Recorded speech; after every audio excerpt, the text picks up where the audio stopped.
From Los Angeles, California, the entertainment capital of the world, it's the 80s Movie Podcast. I'm your host, Edward Havens. Thank you for listening today. On this episode, we'll be covering one of the oddest Part 3 movies to ever be made, Smokey and the Bandit, Part 3. But before we do, I owe you, loyal listener, an apology and an explanation. Originally, this episode was supposed to be about the movies of H.B. Toby Halicki, who brought car chase films back to life in the mid-70s with his smash hit, Gone in 60 Seconds.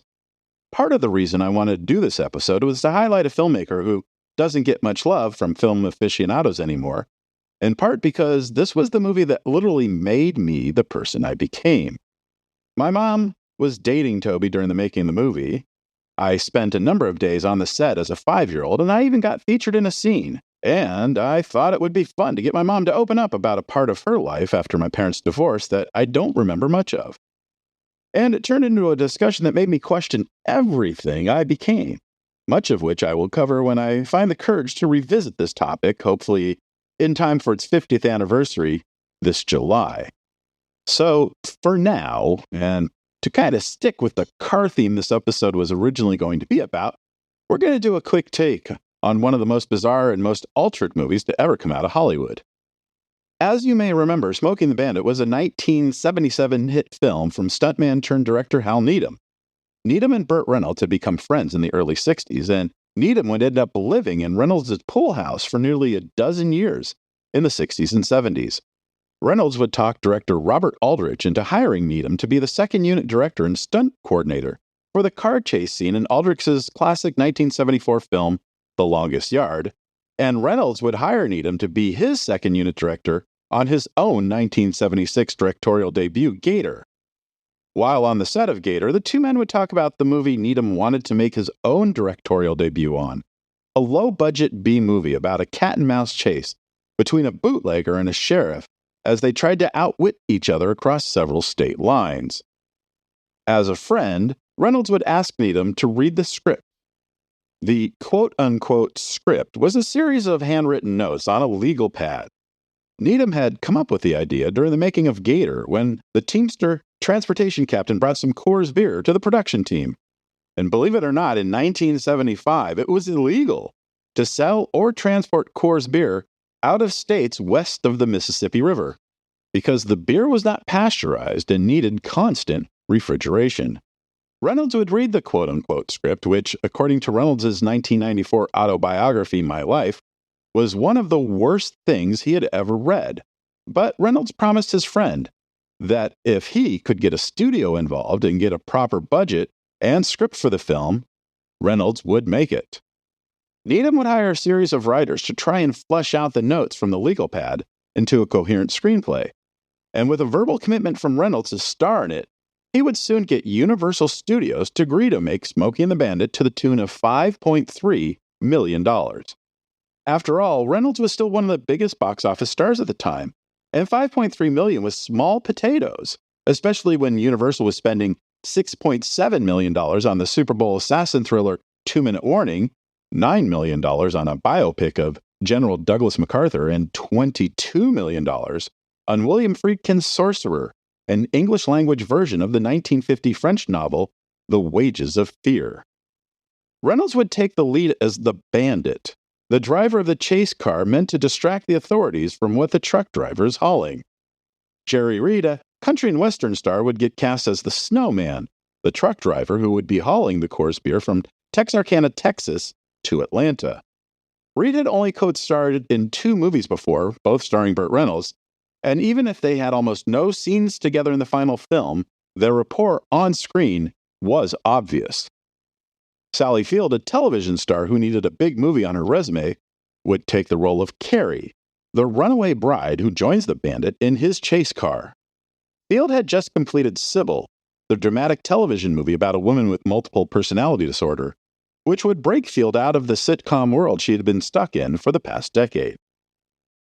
Richard Boone, the star of the longtime television western Have Gun, Will Travel, would be considered as the Sheriff Buford T. Justice in pursuit of the bandit throughout the movie, but Reynolds wanted someone who was a bit more crazy, a bit more dangerous, and a heck of a lot funnier. And who wouldn't think of comedy legend Jackie Gleason? Shooting on the film would begin in Georgia on August 30th, 1976, but not before some pencil pusher at Universal Studios showed up 2 days before the start of production to inform Needham and Reynolds that they needed to cut $1 million from the budget by any means necessary. And the guys did exactly that, reducing the number of shooting locations and speaking roles. The film would finish shooting 8 weeks later, on schedule and on budget. Well, on a reduced budget, and when it was released in May 1977, just 6 days before the initial release of Star Wars, it bombed. For some reason, Universal Studios decided the best way to open a movie about a bunch of good old boys in the South was to give it a big push at the world-famous Radio City Music Hall in the heart of Manhattan, along with an hour-long Rockettes stage spectacular between shows. The Radio City Music Hall could accommodate 6,000 people per show. Tickets for the whole shebang, movie and stage show, were $5, when the average ticket price in Manhattan at the time was $3.50. And in its first 6 days, Smokey and the Bandit grossed $125,000, which sounds amazing until you're told the cost of running Radio City Music Hall for a week, stage show and all, was $186,000. And in its second week, the gross would fall to $102,000 and to $90,000 in week 3. And Universal would be locked into Radio City for several more weeks. But it wouldn't be all bad news. Universal quickly realized the error in opening in New York first and rushed to book the film into 381 theaters in the South, including 70 in the Charlotte area, 78 in and around Jacksonville, 97 theaters between Oklahoma City and Dallas, another 57 between Memphis and New Orleans, and 79 in Atlanta, near many of the locations the film was shot. And in its first 7 days in just those 5 regions, the film would gross a cool $3.8 million. Along with the $102,000 from Radio City, the film's $3.9 million gross would be the second highest in the nation, behind Star Wars. And despite bigger weekends from new openers like The Deep, Exorcist II, and A Bridge Too Far, Smokey and the Bandit would keep going and going and going, sticking around in theaters for more than 2 years in some areas, and grossing more than $126 million. Naturally, there would be a sequel. But here's the funny part. Smokey and the Bandit 2, a Universal movie, would be shot back-to-back with Cannonball Run, produced by the Hong Kong film company Golden Harvest as a vehicle to break their star Jackie Chan into the American market. Both films would also star Burt Reynolds and be directed by Hal Needham. Filming on Smokey and the Bandit 2 was supposed to start in August of 1979, but would be delayed until January 1980 because the film Reynolds was working on in the late summer of 1979, Rough Cut, went way over schedule. While the budget for the sequel would be $10 million, more than double the cost of the original film, the overall production was not a very pleasant experience for most involved. Needham was feeling the pressure of trying to finish the film ahead of schedule so he would have some kind of break before starting Cannonball Run in May 1980, and because several of the other actors, including Roger Moore, were already locked into other movies after shooting was completed on that film. Burt Reynolds and Sally Field had started dating during the making of Smokey and the Bandit in 1976, and both of them signed their contracts to appear in the sequel in 1979. But by the time shooting started in 1980, the pair had broken up, and they were forced to pretend to be in love, and side by side in the Bandit's Trans Am for a couple months. One of the few things that would go right on the film was a complex chase scene that could only be shot one time, for the end of the sequence would be the destruction of a 64-year-old roller coaster in suburban Atlanta. But they got the shot. Needham would get a few weeks between the end of shooting Smokey and the Bandit 2 and the start of Cannonball Run, but the production on the latter film would be put on hold a couple of times for a few days each time, as Needham would have to go back to Los Angeles to supervise the editing of Smokey and the Bandit 2. Smokey and the Bandit 2 would make its planned August 15, 1980 release, and would have a spectacular opening weekend, $10.8 million from 1,196 theaters, but would soon drop off, barely grossing half the first film's box office take. It would still be profitable, but Needham, Reynolds, and Field all nixed the idea of teaming up for a third film. Reynolds had been wanting to distance himself from his good old boy 1970s persona. Field was now an Oscar-winning dramatic actress, and Needham wanted to try something different. We'll talk about that movie, Megaforce, at the time. But despite losing the interest of the main principals of the first two movies, Universal was still keen on making a third film.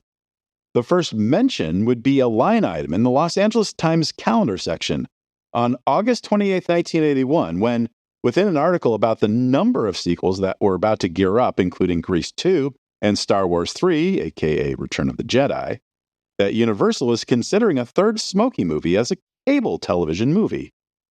In May 1982, Variety noted that the reduced budget of the film, estimated at under $5 million, would not accommodate Reynolds' asking price at the time, let alone the cost of the entire production, and that the studio was looking at Dukes of Hazzard star John Snyder as a possible replacement as the Bandit. But in the end, it was decided that Jackie Gleason would return not only as Sheriff Buford T. Justice, but that he would, in several scenes, be playing the Bandit as well. Thus, we begin the wild ride of the third film in the Smokey and the Bandit cinematic universe, Smokey Is the Bandit, Part 3. It would take 11 different versions of the script written over the course of 6 months to get Gleason to sign off, because somehow he was given script approval before filming would begin. Paul Williams and Pat McCormick would return for the third time as Little Enos and Big Enos, and the storyline would find the Burdett father and son making a bet with Sheriff Justice. Justice and his son Junior must deliver a big stuffed swordfish from Florida to a new seafood restaurant they are opening in Texas. If Justice can get the big stuffed swordfish from point A to point B in an allotted time, the Burdetts would give him $250,000, which Justice could use towards his impending retirement.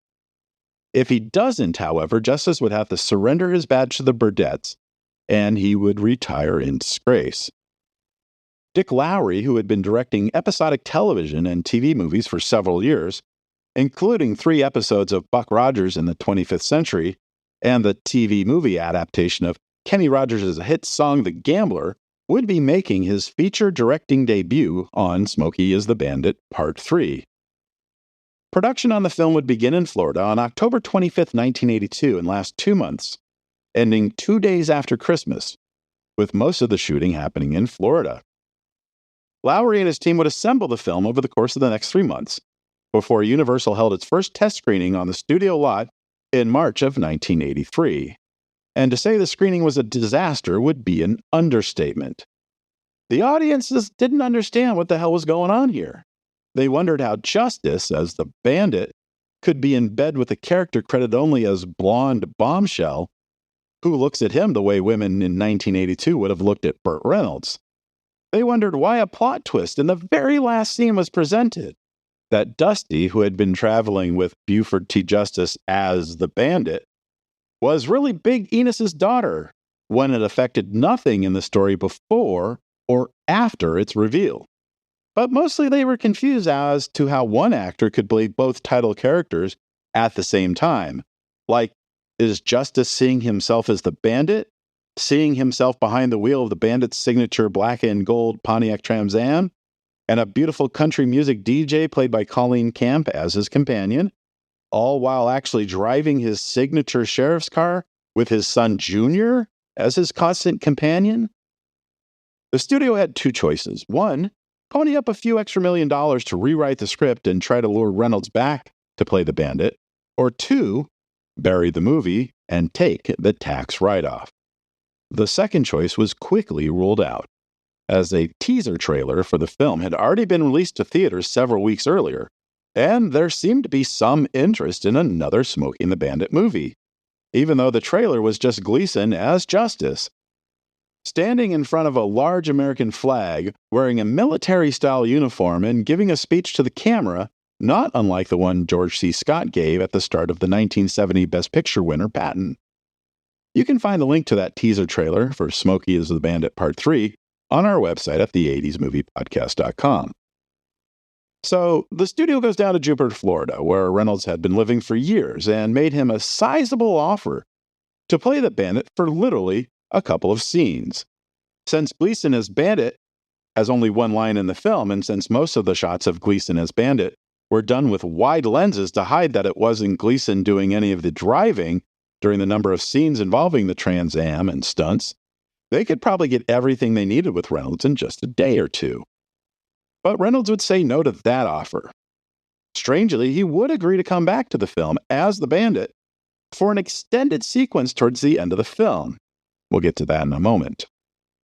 So with Reynolds coming back, but not in the capacity they wanted him in, the next thought was to go to Jerry Reed, the country singer and actor who had been playing Bandit's partner, the Snowman, in the first two films. Reed was agreeable to coming aboard, but he wanted to play the Bandit, or more specifically, Cletus, pretending to be the Bandit. The film's screenwriters, Stuart Birnbaum and David Deshev, were called back in to do yet another rewrite. They would only have 3 weeks, as there was only a short window in April for the production team to get back together to do the new scenes with Reed and Colleen Camp. Dusty would go from being a country radio station DJ to a car dealership employee who literally walks off the job and into Cletus as the Bandit's Trans Am. Reed's role as Cletus as Bandit was greatly expanded, and Dusty's dialogue would be altered to reflect both her new career and her time in the car with Cletus. The reshoots would last a few weeks, and Lowry would have a final cut ready for the film's planned August 12th theatrical release. It is often stated on this podcast and other sources that in the 1980s, August was mostly the dumping ground of the studio's dogs, hoping to get a little bit of ticket sales before Labor Day, when families look at going on vacation before the kids have to go back to school. And the weekend of August 12th through 14th in 1983 was certainly one way to prove this argument. Smokey and the Bandit Part 3 would be the second highest grossing new release that weekend, which is surprising in part because it would have a smaller percentage of prints out in the market compared to its competition, 498 prints to be exact, almost exclusively in the southern United States. The bad news is that the film would barely make it in the top 10 that weekend. Cujo, the adaptation of the 1981 Stephen King novel, would be the highest grossing new opener that weekend, making $6.11 million in ticket sales and barely missing the top spot, which was held for a third week by the Chevy Chase film Vacation, which had earned $6.16 million. Risky Business, which was making its young lead actor Tom Cruise a movie star, would take third place with $4.58 million. And then there was Return of the Jedi, which had been out for 3 months by this point, the Sylvester Stallone-directed Saturday Night Fever sequel Staying Alive, the Eddie Murphy-Dan Aykroyd comedy Trading Places, the god-awful Jaws 3D, War Games, and Krull, all which had been out for 3 to 11 weeks by this point, all grossing more than Smokey and the Bandit Part 3, which made just $1.73 million in ticket sales. But having it much worse was The Curse of the Pink Panther, Blake Edwards' attempt to reboot the Inspector Clouseau series with a new American character who may or may not have been the illegitimate son of Clouseau, which grossed an anemic $1.64 million from 812 theaters. And then there was The Man Who Wasn't There, the 3D comedy featuring Steve Guttenberg, that was little more than a jumbled copy of Foul Play in North by Northwest that arrived too late in theaters to ride the now-dead stereo-optic movie craze, which took in $1.38 million from 980 theaters. In its second week, Smokey and the Bandit Part 3 would only lose 5 screens, but it would lose 52% of its opening weekend audience, bringing in just $830,000 that weekend. Week 3 would see the film lose nearly 300 screens, and it would only bring in $218,000. Week 4 was Labor Day weekend itself, with its extra day of ticket sales. And you'd think that Universal would just cut and run since the film was not doing great with audiences or critics. Yet they would expand the film back to 460 theaters, including 47 theaters in the greater Los Angeles metropolitan area. The gambit worked a little bit, with the film bringing in $1.3 million during the extended holiday weekend, bringing the film's 4-week total gross to $5.02 million. and it would slowly limp along for a few more weeks, mostly in dollar houses. But Universal would stop tracking it after its fifth weekend in theaters, giving the film a final box office total of $5,678,950. Oh, I almost forgot about the Burt Reynolds thing. Burt did film his scene, a 4-minute or so cameo towards the end of the film, where Justice finally catches up to Cletus as the bandit, but in Justice's mind's eye, he sees Cletus as Burt as the bandit, where Burt as the bandit does nothing more than a half-ass read off of his lines while sitting behind the wheel of the Trans Am. I watched the movie on Paramount Plus back in January 2024, when I originally planned on recording this episode. But it's no longer available on Paramount Plus, nor is it available on Peacock, which is owned and operated by Universal, where the film was once available. And in May of 2024, the only way to see Smokey the Bandit, Part 3, is on long out-of-print low-quality DVDs and Blu-rays. JustWatch.com says the film is available on Apple TV's Showtime channel, but I can't find any Showtime channel on Apple TV, nor can I find the movie doing a simple search on Apple TV. The first two are on Apple TV as part of AMC Plus's channel. It's all so darn complicated. But like I said, I watched it for the first and probably last time earlier this year, and truth be told, it's not a totally painful film. It's not a good film in any way, shape, or form. But what little good there is thanks to Colleen Camp, who was not only gorgeous, but had an amazing sense of comic timing. Anyone who saw her as Yvette the Maid in the 1985 comedy Clue already knows this. Like a handful of film buffs and historians, I'm still wildly interested in seeing the original cut of the film after more than 40 years. If Universal can put out 3 different versions of Orson Welles' Touch of Evil, including a preview cut that was taken away from Welles and re-edited without his consent, in the same set, then certainly they can release both versions of Smokey and the Bandit Part 3. But let's face facts. Dick Lowry is no Orson Welles, and there's practically zero calls for this kind of special treatment for the film. I just find it odd in this day and age, the only thing that's escaped from the original version of the film after all this time is a single image of Gleason as the bandit, which you can also find on this episode's page at our website. Thank you for joining us. We'll talk again soon. Remember to visit this episode's page on our website, the80smoviepodcast.com, for extra materials about Smokey the Bandit Part 3, including links to Smokey the Bandit fan sites that have their own wealth of materials relating to the movie, and a video on YouTube that shows about 20 minutes of deleted and alternate scenes used in the television version of the movie, which may or may include an additional shot from the original movie that shows Dusty riding in the back of Big Enos's red Cadillac convertible. The 80s Movie Podcast has been researched, written, narrated, and edited by Edward Havens for Idiosyncratic Entertainment.